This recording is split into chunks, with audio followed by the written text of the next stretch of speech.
함께 기도하겠습니다. 하나님 감사합니다. 새 하루를 시작하며 또 주님께 간구합니다. 이번 한 주도 또 열심히 최선을 다해서 살아왔던 우리 성도들의 삶의 흔적들을 주님 기억하여 주시고 오늘 마무리를 잘하고 또 주말 동안 잘 쉬기도 할 수 있는 또 은혜 가운데 감사를 고백하는 우리의 모든 삶이 되게 하옵소서. 예수님의 이름으로 기도드립니다. 아멘. 우리 찬송가 331장 찬양하시겠습니다.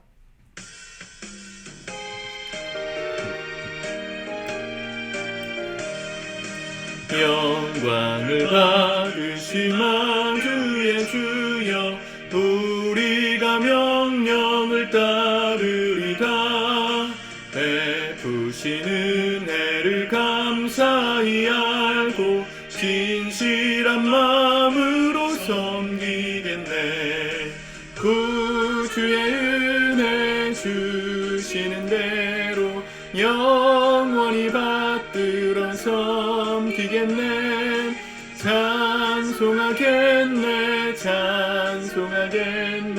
생명을 주시는 구주로다.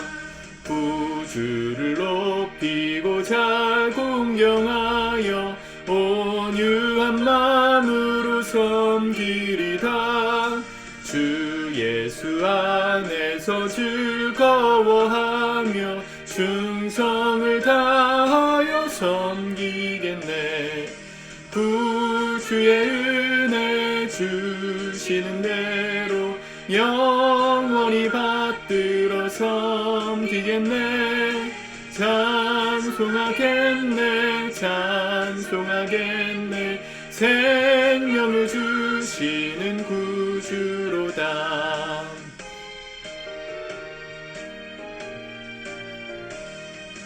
예수를 믿고서 늘 사랑하여 참 기쁜 마음으로 섬기리다. 온 마음을 드리고 늘 순종하며 구주를 영원히 섬기겠네. 구주의 은혜 주시는 대로 영원히 받들어 섬기겠네. 찬송하겠네 찬송하겠네. 생명을 주시는 구주로다. 아멘. 오늘 하나님의 말씀은 요한복음 16장 25절에서 33절까지 말씀입니다. 우리 같이 한 목소리로 읽고 묵상하도록 하겠습니다. 시작. 이것을 비유로 너희에게 일렀거니와 때가 이르면 다시는 비유로 너희에게 이르지 않고 아버지에 대한 것을 밝히 이르리라. 그날에 너희가 내 이름으로 구할 것이요 내가 너희를 위하여 아버지께 구하겠다 하는 말이 아니니 이는 너희가 나를 사랑하고 또 내가 하나님께로부터 온 줄을 믿었으므로 아버지께서 친히 너희를 사랑하심이라. 내가 아버지에게서 나와 세상에 왔고 다시 세상을 떠나 아버지께로 가노라 하시니 제자들이 말하되 지금은 밝히 말씀하시고 아무 비유로도 하지 아니하시니 우리가 지금에야 주께서 모든 것을 아시고 또 사람의 물음을 기다리시지 않는 줄 아나이다. 이로써 하나님께로부터 나오심을 우리가 믿사옵나이다. 예수께서 이르시되 이제는 너희가 믿느냐. 보라 너희가 다 각각 제 곳으로 흩어지고 나를 혼자 둘 때가 오나니 벌써 왔도다. 그러나 내가 혼자 있는 것이 아니라 아버지께서 나와 함께 계시느니라. 이것을 너희에게 이르는 것은 너희로 내 안에서 평안을 누리게 하려 함이라. 세상에서는 너희가 환난을 당하나 담대하라. 내가 세상을 이기었노라. 아멘. 예수님의 겟세마네 기도가 시작되기 전 마지막으로 나누신 말씀, 그것이 오늘 본문입니다. 예수님께서 제자들에게 세족식을 하시고 또 만찬을 나누시고 제자들에게 아버지께로 갈 때가 되었다. 그곳에 가서 너희를 위하여 처소, 거처를 예비하고 오겠다. 그런 말씀을 하셨죠.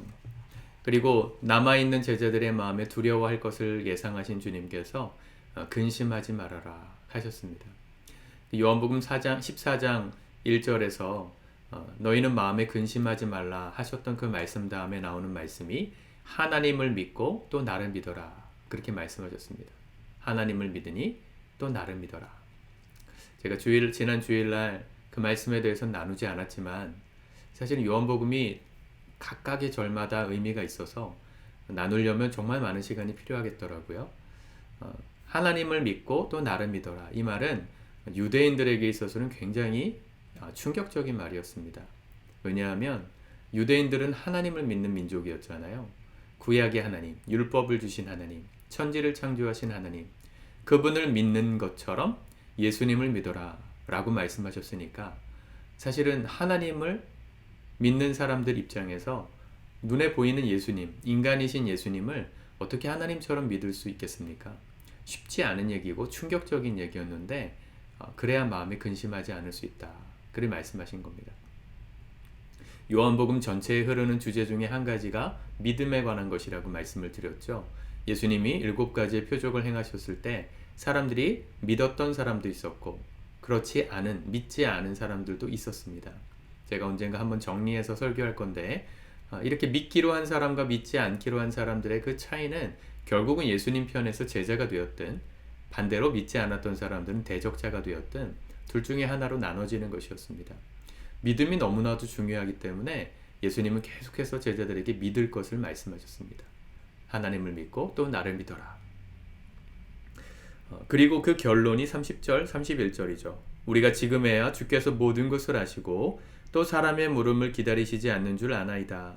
이로써 하나님께로부터 나오심을 우리가 믿사옵나이다. 그랬어요. 이게 사실은 예수님이 그토록 듣고 싶으셨던 제자들의 고백이었습니다. 여러분, 우리가 믿겠다고 말하는 게 뭐 그렇게 대단한 힘이 있을까요? 우리가 예수님은 믿습니다 라고 뭐 형식적으로라도 말할 수 있을 텐데 왜 그 고백이 참 어려울까요? 믿음이라는 것은 참 놀랍습니다. 여러분, 갓 태어난 아이가 부모가 나를 낳는 그 장면을 보지 못했어요. 우리 모두가 다 보지 못했죠. 그런데 우리는 자라면서 부모가 나를 낳아준 부모라는 것에 대한 굳건한 믿음이 있습니다. 삶으로도 느끼고 또 관계 속에서도 느끼죠. 그분이 나의 엄마고 아빠다. 물론 그 믿음이 깨지는 분들도 간혹 계십니다. 알고 보니까 다른 부모님이 나를 낳으셨는데 입양된 분들도 계시고 또 부모가 바뀐 분들도 계시고 뭐 여러 가지 사실은 예외적인 일들도 있지만 아이가 자라면서 함께 사는 그 엄마 아빠를 진짜 부모라고 믿는 것은 증명의 문제가 아니라 믿음의 문제예요. 증명해줬기 때문에 믿은 게 아니라 믿었기 때문에 증명이 되는 겁니다. 예수님을 믿는 것도 그래요.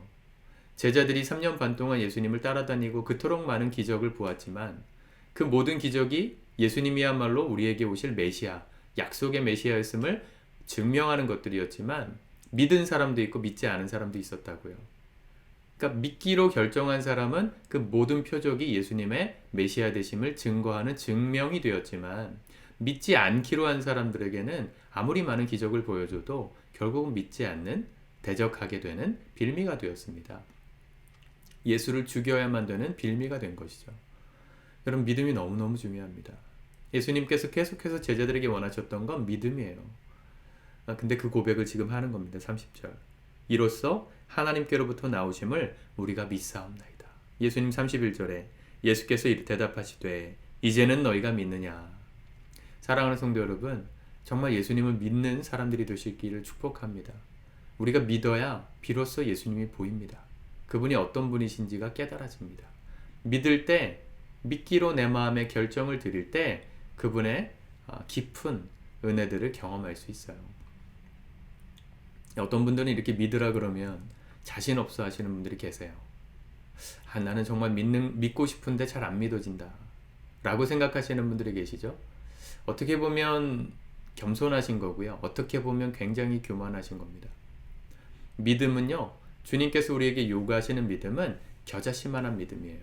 그 말은 내가 주님 앞으로 나아가겠다는 진심이 있으면 된다는 겁니다. 여러분, 제자들이 믿사옵나이다 이렇게 다 고백했는데 실제로 이 고백하고 나서 하루도 지나지 않아서 예수님이 잡혀가실 때 다 뿔뿔이 흩어지거든요. 우리도 그런 마음이 있잖아요. 예수님을 믿겠다고 고백은 했지만 그게 언제 무너질지 몰라서 두려운 마음이 있지 않습니까? 그래서 난 믿음이 없는 사람이야 라고 아예 믿는다고 고백하는 것조차 이 부담스러워하는 분들이 계시거든요. 주님이 원하시는 건 그러나 믿겠다고 고백하는 그 고백입니다. 겨자씨만한 믿음이에요. 예수님도 그걸 아셨기 때문에 믿겠사옵나이다 이렇게 고백했던 제자들의 고백을 들으시고 바로 이어서 하신 말씀이 뭐예요? 32절. 보라, 너희가 다 각각 제 곳으로 흩어지고 나를 혼자 둘 때가 오나니 벌써 왔도다. 믿겠사옵니다 이렇게 했는데 너희가 나를 다 홀로 두고 불뿔이 흩어질 거다. 배신할 거다 이런 얘기 하신 거거든요. 예수님은요, 우리에게 완벽을 요구하시는 분이 아니에요. 겨자씨만한 진심을 원하십니다. 정말로 주님을 믿고자 하는 그 진심이 있다면 그 고백을 주님께 드리기를 원하세요. 그러면 주님이 우리를 지켜주세요. 예수님이 그 제자들의 배신을 아시면서도 그 고백을 기뻐 받으셨습니다. 그래서 그런 상황들이 올 건데 두려워하지 말라라. 33절. 이것을 너희에게 이르는 것은 너희로 내 안에서 평안을 누리게 하려 함이라. 세상에서는 너희가 환난을 당하나 담대하라. 내가 세상을 이기었노라. 예수님께서 이 말씀을 하시는 건 야, 너 믿음이 그거밖에 안 되니? 참 믿음 없다. 정죄하시려고 하신 말씀이 아니고요. 우리의 믿음의 수준이 그 정도밖에 안 된다는 건 주님 이미 아세요. 내가 믿겠습니다라고 고백한 그 말조차 지키지 못하는 수준이라는 걸 주님이 잘 아세요. 그래서 우리에게 당부하시는 거예요. 이것을 너희에게 이르는 것은 너희가 나를 혼자 두고 배신할 때가 올 거라는 건 내가 알지만 이걸 미리 말하는 이유는 너희에게 평안을 누리게 하려 함이라. 여러분, 내 믿음이 무너질까봐 두려워하면서 근심하지 마십시오. 평안하십시오. 우리는 무너집니다. 100%. 그러나 그 믿음의 진심을 원하시는 주님 앞으로만 나아가면 주님께서 그 믿음을 받아주시고 우리의 인생을 이끌어 주십니다. 세상을 이기신 그 주님께서 우리의 이기지 못하는 그 모든 상황들을 대신 이겨주시는 주인이 되어주신다고 약속하시는 것입니다. 이게 신앙인들의 특권이에요. 우리 믿는 사람들은 내가 대단해서 예수를 믿는 게 아닙니다. 뭔가 대단한 결단을 하고 결심을 하고 무너지지 않아서 하나님이 우리를 사랑하시는 게 아니에요. 주님께 가까이 가고자 하는 그 진심이 있으면 사랑하게 됩니다. 주님이 사랑받게 됩니다. 저도 목회를 하다 보니까요, 이렇게 막 자기가 뭔가를 하려고 자기 의로 충만하신 분들보다, 그래서 자기의 믿음 없음 때문에 막 괴로워하시는 분들보다 오히려 잘하고 싶은데 잘 되지 않지만 그래도 넉살 좋게 주님 앞으로 나와서 내 있는 모습 그대로 받아주십시오. 나의 연약한 모습 그대로 주님 사랑해 주십시오. 그렇게 겸손히 나오시는 분들이 훨씬 아름답고 예뻐 보이더라고요. 그분들에게는 제가 뭘 해줘도 아깝지 않더라고요. 근데 자기 의로 버티다가 자꾸만 무너지는 것 때문에 스스로가 좌절되어 가지고 마음이 무너져 내리시는 분들을 보면 제가 어떻게 도와드리기가 어려워요. 뭘 더 하라고 말씀드리기도 어렵고 또 하지 말라고 말해봐야 그들 안에 있는 어떤 기준이 있다 보니까 그게 또 시원치가 않을 때가 많더라고요. 예수님께서 우리에게 원하시는 믿음은 완벽이 아니라 진심입니다. 겨자씨만한 진심이 있으십니까? 주님을 믿고자 하는? 그럼 됐어요. 주님께 그거 고백을 드리세요. 주님, 제가 오늘도 주님을 믿고 따라가기 원합니다. 비록 무너지고 예수님을 홀로 둘 때가 있을지 몰라도 주님 제 마음의 진심이 변함이 없기를 원합니다. 주님 도와주세요. 붙들어 주세요. 그리고 그 주님께서 나를 이끄심을 믿고 걸어갈 때 비로소 걱정이 아니라 평안하게 이 길을 걸을 수 있는 것이죠. 사랑하는 성도 여러분, 오늘 내가 하려고 하지 마십시오. 신앙생활은 내가 하는 게 아니고요. 주님이 이끄시는 대로 가는 겁니다. 저도 목회하다가 가끔씩 제가 하려고 할 때가 있어요. 뭔가를 시도해야 되지 않나? 뭔가를 빨리 추진해서 성도들과 교회를 좀 빨리 성장시켜야 되지 않나? 하는 욕심이 들 때가 있는데요. 그럴 때마다 제 마음이 불안해요. 근심이 가득해져요. 힘들어요. 그렇다고 아무것도 하지 말라는 게 아닙니다. 제가 해야 될 건 뭐예요? 주님이 이끄시는 것에 민감하게 캐치하는 거예요. 제가 할 수 없음을 고백하고 주님이 친히 이 교회를 이끌어달라고 기도하는 거예요. 그래서 이제 예수님께서 그 할 수 없는 제자들을 위해서 기도하십니다. 다음 주 우리 월요일부터 보게 될 텐데 이 겟세마네 기도가 기록되어 있는 요한복음 17장의 말씀이 제자들을 위한 중보 기도였어요. 그들이 어떻게 견디고 이기기를 원하셨는지 우리가 그 진리를 다음 주에도 계속해서 묵상하고 배우기를 원합니다. 사순절 십자가와 부활의 이 은혜가 계속해서 우리 성도님들의 삶 가운데 흘러가길 바라고요. 주말 동안에도 뭐 그냥 쉬시기도 하셔야 되겠지만 주일 말씀을 다시 한번 들으시거나 또 주중에 들으셨던 이 사순절 말씀의 구절들을 뭐 제가 영상을 나눈 걸 보지 않으시더라도 말씀을 쭉 한번 일주일치를 읽어보시는 것도 참 좋겠습니다. 그렇게 토요일 잘 보내시고 우리 모두 주일에 예배 가운데 만나 뵙도록 하겠습니다. 기도하겠습니다. 하나님 감사합니다. 주님께서 우리에게 원하시는 사랑, 그 믿음의 수준이 어떤 것인지를 압니다. 우리는 그것을 도저히 맞출 수 없는 사람들이고 우리의 결단으로는 무너질 수밖에 없음을 고백합니다. 그럼에도 불구하고 이제는 너희가 믿느냐? 우리의 믿음의 고백을 기다리시는 그 주님 앞에 오늘도 우리의 진심을 담아 고백합니다. 주님, 주님만 믿고 따르기를 원합니다. 우리 인생의 주인이신 예수님만 붙들고 걷는 우리 성도들 되기를 결단할 때 주께서 우리를 친히 이끄시고 넘어지고 무너지는 상황이 있을지라도 또 홀로 주님을 홀로 두게 하는 상황이 우리 가운데 벌어질지라도 낙심하지 않고 평안 가운데 담대하게 오늘도 세상 가운데 나아가는 승리하는 우리 모든 성도들 되게 하여 주시옵소서. 예수님의 이름으로 기도드립니다. 아멘.